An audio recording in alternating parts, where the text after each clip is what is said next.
दिसंबर 2019 दुनिया नए साल की तैयारी में व्यस्त थी। आतिशबाजी, छुट्टियां, योजनाएं। लेकिन उसी समय चीन के एक शहर में एक ऐसी फाइल खुल रही थी जिसे अगर तुरंत पढ़ लिया जाता तो शायद इतिहास कुछ और होता। सवाल है, उस शुरुआती चेतावनी में क्या लिखा था और किस मोड़ पर देरी ने पूरी दुनिया को अंधेरे में ढकेल दिया। चीन के हुबई प्रांत का शहर वुहान। अस्पतालों में कुछ मरीज अजीब तरह के निमोनिया से पीड़ित पाए गए। लक्षण सामान्य फ्लू जैसे थे, लेकिन डॉक्टरों को कुछ अलग महसूस हो रहा था।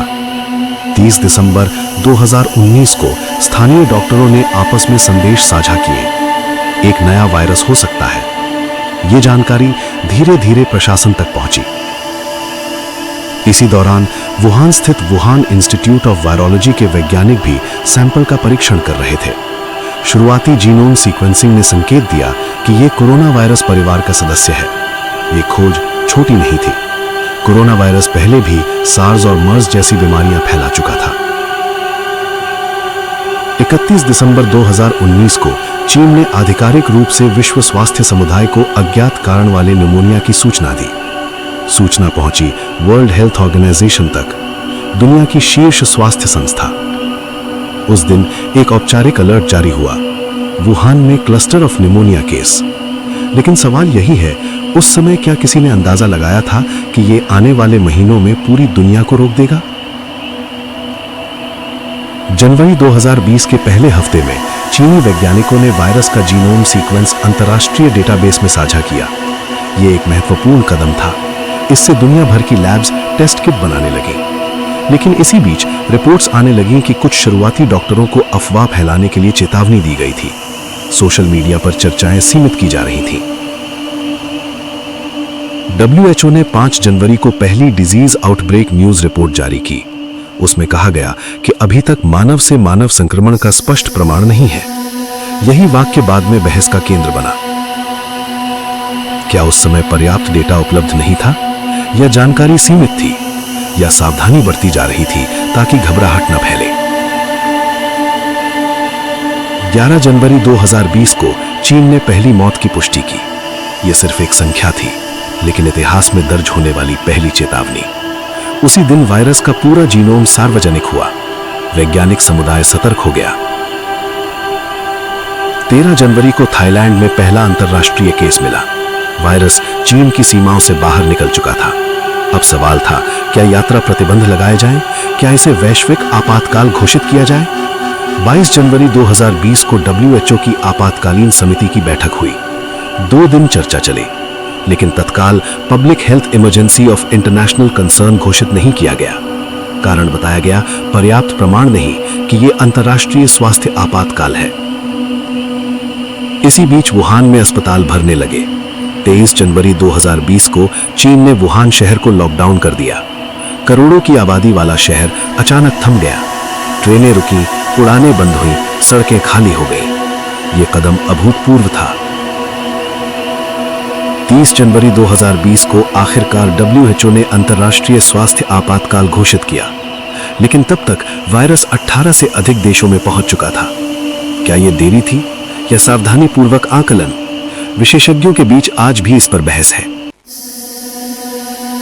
फरवरी 2020 में दुनिया के कई देशों में केस बढ़ने लगे। इटली, ईरान, दक्षिण कोरिया। अस्पतालों की तस्वीरें डराने लगीं। फिर भी कई सरकारें इसे स्थानीय समस्या मानती रहीं। मास्क को लेकर भ्रम था, टेस्टिंग सीमित थी, यात्रा खुली थी। 11 मार्च 2020 WHO ने आधिकारिक रूप से कोविड-19 को महामारी घोषित किया। यह शब्द सिर्फ मेडिकल नहीं था, यह आर्थिक, सामाजिक और राजनीतिक तूफान की घोषणा थी। स्टॉक मार्केट गिर गए, सीमाएं बंद होने लगी, स्कूल, मंदिर, मस्जिद, चर्च सब बंद। लेकिन जो सवाल पीछे छूट गया वो आज भी गूंजता है। दिसंबर और जनवरी के उन शुरुआती हफ्तों में क्या कुछ और किया जा सकता था? कुछ रिपोर्ट्स में कहा गया कि शुरुआती डेटा साझा करने में पारदर्शिता को लेकर अंतर्राष्ट्रीय स्तर पर सवाल उठे। कुछ विशेषज्ञों का मानना था कि मानव से मानव संक्रमण के संकेत जनवरी के मध्य तक स्पष्ट हो चुके थे। वहीं WHO का तर्क था कि वो मद्र देशों द्वारा दी गई आधिकारिक जानकारी पर ही निर्भर करता है और बिना पुष्टि के वैश्विक दहशत नहीं फैला सकता। ये सिर्फ विज्ञान की कहानी नहीं थी, ये राजनीति, कूटनीति और वैश्विक विश्वास की कहानी भी थी। एक देश की रिपोर्ट, दूसरी संस्था का आकलन और तीसरी सरकार का निर्णय, हर कड़ी जुड़ी हुई थी। मार्च और अप्रैल 2020 में अस्पतालों के बाहर लंबी कतारें दिखीं। New York, London, Mumbai, Sao Paulo. Ventilator की कमी, डॉक्टरों की थकान, परिवारों का बिछड़ना, अर्थव्यवस्था रुक गई। करोड़ों लोग बेरोजगार हो गए। अंतर्राष्ट्रीय उड़ानें महीनों तक बंद रहीं। पर्यटन, व्यापार, शिक्षा सब ठहर गया। बाद में कई जांच रिपोर्ट्स और स्वतंत्र पैनलों ने शुरुआती प्रतिक्रिया की समीक्षा की। कुछ ने कहा कि वैश्विक स्वास्थ्य प्रणाली को तेज और अधिक पारदर्शी होना चाहिए था। कुछ ने माना कि किसी नए वायरस की शुरुआती पहचान और पुष्टि। सच्चाई शायद इन दोनों के बीच कहीं है। एक ओर वैज्ञानिक थे जो डेटा इकट्ठा कर रहे थे, दूसरी ओर प्रशासन था जो घबराहट रोकना चाहता था, तीसरी ओर अंतर्राष्ट्रीय संस्था थी जिसे संतुलन बनाना था, चेतावनी भी देनी थी और अनावश्यक दहशत भी नहीं फैलानी थी। लेकिन वायरस संतुलन नहीं देखता, वो सिर्फ अवसर देखता है।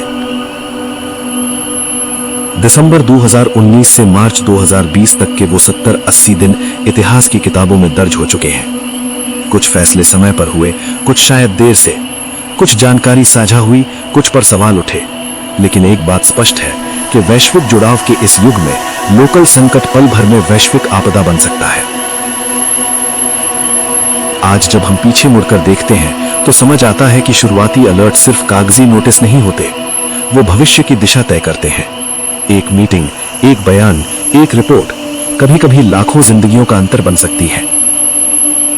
महामारी ने दुनिया को सिखाया कि पारदर्शिता, त्वरित कार्यवाही और अंतर्राष्ट्रीय सहयोग सिर्फ आदर्श शब्द नहीं बल्कि जीवन रक्षक सिद्धांत है।